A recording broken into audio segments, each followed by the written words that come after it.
அடி நமக்கு கொடுத்திருக்கிறார். அந்த மருந்தை இணைத்து சாப்பிட்டிருக்கிற பொழுது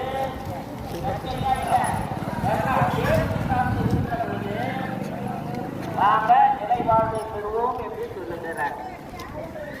அந்த மருந்து என்னவென்று பார்க்கின்ற பொழுது முதல் மருந்து அவர் மீது நம்பிக்கை கொள்வது.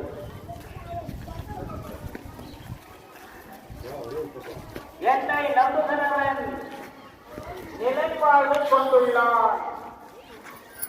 யோவான் நற்செய்தியில 6ஆம் அதிகாரம் 47 சொல்லப்படுகிறது.